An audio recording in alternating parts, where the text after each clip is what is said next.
Two-headed right, two heads are better than one headed right. Two heads are better than one headed right.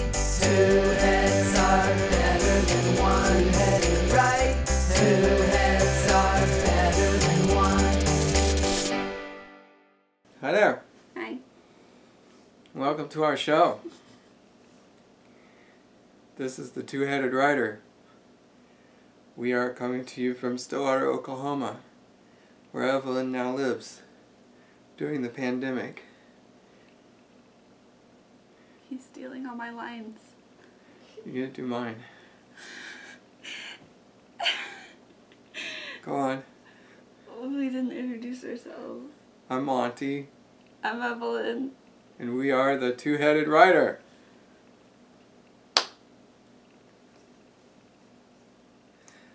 Coming to you from Stillwater, Oklahoma, where Evelyn now lives in the midst of a pandemic. I'm repeating myself. I don't know what you want. We're a father-daughter writing team, and every week we get together via the internet to talk about the writing we've been doing, except now that I am no longer at school, we can sit side by side in the same space. Sharing the same germ. Like I said, every week we talk about our writing. We are working on a middle grade Portal Fantasy together. I have a work in progress on my own. He has a work in progress on his own. And I also am studying English and creative writing via Zoom now. Do you want to interview me first, or should I interview you first? Well, we do have our big announcement-y thing. Is it? Yeah, Okay. our milestone. Okay. On the count of three, we'll say it together. Okay. Ready? What do we say? We'll say it together on the count of three. Okay. That's what. 1, 2, 3. We completed draft 8 of Inklings of Ethermore. Let's try it again, but look at each other. So look at my mouth, I'll look at your mouth. Maybe we'll sync up better that way. Ready? 1, 2, 3. We finished. 1, 2, 3. We finished draft 8 of Inklings of Ethermore! Also, this just in, the two of us are goofy.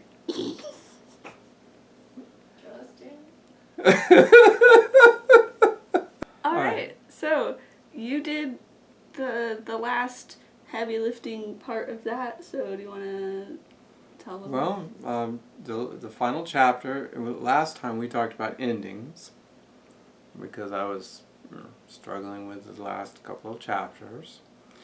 And Evelyn and I sat down together and remapped out the final chapter, decided what was important, what wasn't, what order it should go in. So I had a roadmap to follow, and well, I threw that right out the window on day one. I'm kidding. I followed it for the most part. Evelyn is now going to explain to Nutmeg our next steps. Alright, Nutmeg, so he has left the file open for me to go into, and I am going to go into the file, and I'm going to read all of the book. I'm going to try to do as close to a section a day as possible, but I do have class this week, so. And there are 4 sections. Yes, so it might take me 4 days, might take me a little bit longer, but I'll try to have it done by this time next week. And I will be going through, and you've left a few notes for me, correct? Yes. And then I will also be leaving my own notes. I am tracking a few different things within the story that we have already talked about on this channel. I should say the purple notes are the things I'm not sure of. Okay. Okay. And You need to respond to those. okay. Right. And then I will be handing it back to him so that he can make what are hopefully final edits, and we'll read it together. And also at the same time we will probably be giving it to some beta readers. Beta readers. It could be you.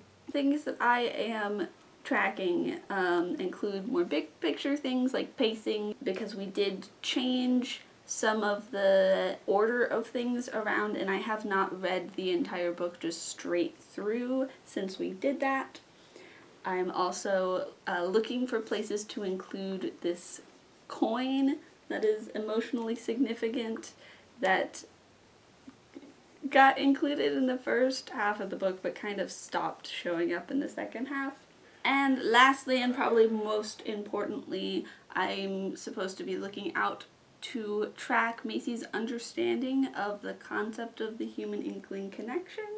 This is something that's very important for humans specifically. A human without an inkling is not a good, well-functioning human, and we need to make sure that Macy understands that, because that would be part of her motivation to save Ethermore instead of just trying to save herself and her family. So I'm going to be looking at all of the interactions that Macy has with different Inklings throughout the story to find ways that we can really make that point hit home, because we've definitely illustrated it to Trent, but it is slightly less important that Trent understands, because Trent is not the one fighting against helping. That's it. We've covered all of the Ethermore things for now, I believe. That is where we're at with Ethermore. Yay. While I am working on that, what is your writing game plan going to be in the meantime? While you are reading Inklings of Ethermore, I shall be... I don't know. I am possibly just going to work on my folly. I've begun calling it my folly. I've been putting together a platform online which will allow people to write choose your own adventure style stories in an interactive way with their readers. About 2.5 weeks into it, Lisa says, "Have you looked online to see if this thing already exists?" And so I looked, and yeah, there are some choose your own adventures type stuff online, but I think mine has a unique spin. So for clarification, when he says Lisa, he's talking about his wife, my mom. I don't think we really talk about her that much on here. Yeah, that's who Lisa is. But hey, she's over there she's mocking in the other us. room, mocking us constantly. I am not. Yes, you are. Not constantly. Say hi to our viewers, Lisa. Hello, viewers. Now mock us. I put her on the spot. That's what I'm doing. I'm not going to go back to my other novel quite yet. I'm just going to take this opportunity to maybe with the extra time I have that I'm not writing on Inklings, I'll do some music stuff because I've been neglecting that too. So I think I'm just going to I'm sort of out of that other book right now, sort of out of that headspace, and I don't want to get back into it just for a week and then go back to Inklings. So I think I'm just going to kind of coast till we're ready and keep my focus on Inklings till it's done. How are you doing with your work in progress? I'm actually doing quite well with my work in progress. So, Oh, good to know. y'all know about NaNoWriMo. We've talked about it before on the channel. It stands for National Novel Writing Month, which is officially in November, and I did attempt to participate back in November. We chronicled all of that. It went mediocrely, but every April and July they do this thing called Camp Nanowrimo, which is a little less structured. Sometimes people use it to finish their NaNoWriMo project, sometimes people use it for editing, but basically you have another 30 days, but this time you're able to set your own word goal, and it can be below the 50,000. So, for the month of April, I am trying to get back into my writing 300 words a day thing that I started at the beginning of the year and then kind of lost in March because March was the month from hell. So, I am participating in Camp NaNoWriMo, and my word count goal is 9,000 words, which puts me at 300 words a day. And basically, I am on track. so far. Today is April 5th, and I haven't written 300 words today, but it is on my to-do list, and I've got plenty of time left in the day to do that. Last night, I had gotten distracted. We baked cookies to celebrate the Inklings thing, and I didn't realize it was getting so late, and I realized at 11:52 that I had not written my 300 words. So in 8 minutes, I tore out 300 words. Dang. Yes. And I'm currently vlogging my progress for a video that I'll be putting on my personal channel. So if you're interested in seeing more on my day-to-day process and learning a little bit more about my work in progress, because I did do a segment where I kind of explained a little bit more about it, then stay tuned to these videos, and once it's posted, I'll put a link to it in the description or little thing, Okie dokie. Question. Gotta do the self-promo. Yes?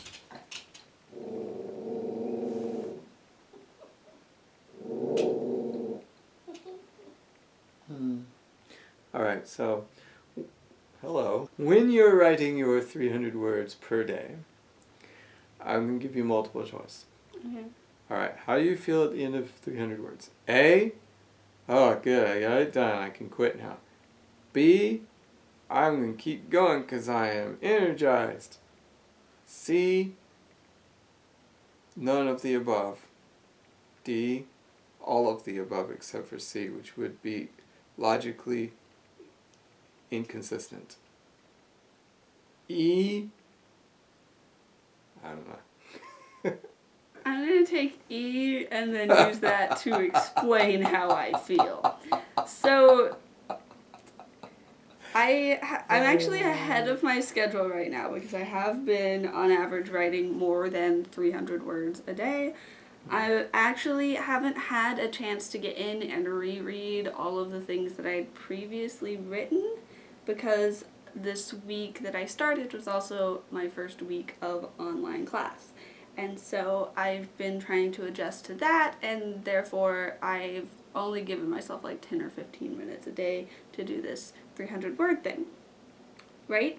So once I get to the point where I can go in and read everything and get back to as familiar as I was with what was happening in the different scenes, then I'll be able to write even more, and I'll probably give myself an hour, half an hour at a time to do that, and not just focus on the word count.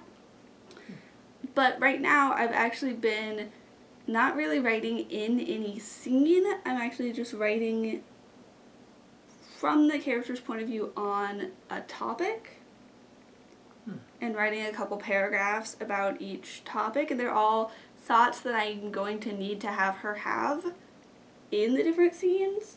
So when I get to that point, I can just go find what I had previously written and move it into that scene, and then polish it and make it fit in.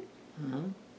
And so I've got a bunch of little couple paragraph 300 word things on thoughts about this character, thoughts about this situation, right? Mm-hmm. I'm hoping that this week I will, probably not until after I've read Inklings, but be able to go back and read literally everything else that I've already written, so that I feel comfortable adding to those things. But as of right now, I still feel like I'm being productive because I am writing things that I know will be useful to me when I get to the point where I'm actually writing those scenes. Makes sense. Good. It's kind of a way of saying, I gotta write 300 words, let me figure out how to do this usefully without getting fully back into the story, which would slow you down. Yeah. Yeah, awesome. Good thinking.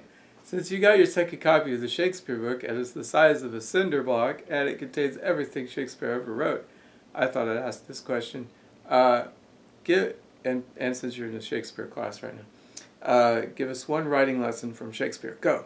One writing lesson from Shakespeare. Okay, Shakespeare is mostly just straight up super derivative stuff, a bunch of just like dick jokes, right? It's very, very lowbrow. Classical writing. Exactly. So all classical writing is the writing that somehow between now and when it was written, somebody decided was good and then kept sharing it with people. And like, yeah, they are good stories, but they weren't necessarily meant for academia or like to be super highbrow and pretentious, right? They're like very much, especially Shakespeare, for the common people. That he was writing for the masses. He was writing things that everyone could relate to. He was writing histories because people already knew those stories. People were only really interested in stories at that point that they had some sort of personal connection and relation to.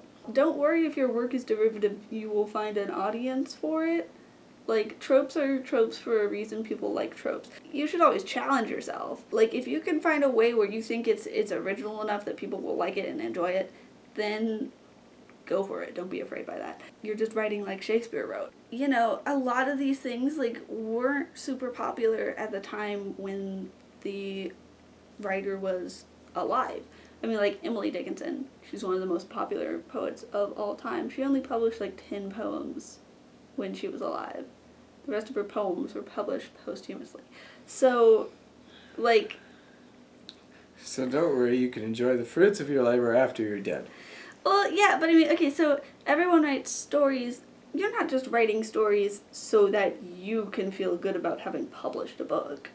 You're writing stories because you want what you're writing to reach the audience that you think is out there that needs to hear that story or would benefit from hearing that story. And just because maybe you feel like your story isn't being appreciated now doesn't mean that it won't be appreciated later. Okay. Cool, I put you on the spot and you got real deep. That's awesome. This is true of innovation and creativity in general. If you look at the way science works, an amazing breakthrough or some big invention or some big new thing or some big new understanding of the universe is always just this much beyond what the previous people did. I like the light bulb as an example. We only ever remember Edison, but Edison didn't really do a lot toward inventing the light bulb. Edison fixed the filament issue that the previous light bulb person, whose name I don't even know. Yeah, he took a concept that was there and said, well, we just need to find the right filament, and he was persistent enough to do it. Yeah. Basically. So if you want to write your vampire novel, write your goddamn vampire novel. Someone will love the vampire novel. You're recommending vampire novels? I wouldn't read it. But if you're sitting Somebody here will. like, man, I have this vampire story that I love, but you know, vampires died in like 2010. No one wants to read vampires anymore. Listen, someone will always want to read vampires. Okay, well, on that note,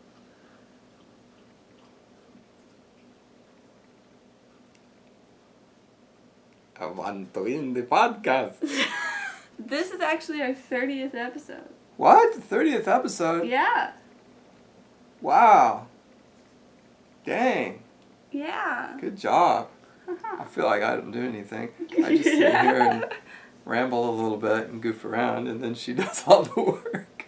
Thank you guys for watching 30 episodes worth of us. Yeah, gosh, that's like probably... It's like a month's worth of content. 15 hours? Yeah. I'm sorry. Yeah. You'll never get that time back. Anyway, we hope you enjoyed it. And if you liked this episode in particular and you're new here, why don't you click that subscribe button and also ring the bell icon so you can be notified whenever I upload a new video. And give us a thumbs up. We will be back next week with another video, but until then, remember, Two heads are better than one. Okay, Nutmeg. What is your issue? It's time. It's time. What is your deal? Time for Nutmeg. Nutmeg. Nutmeg time.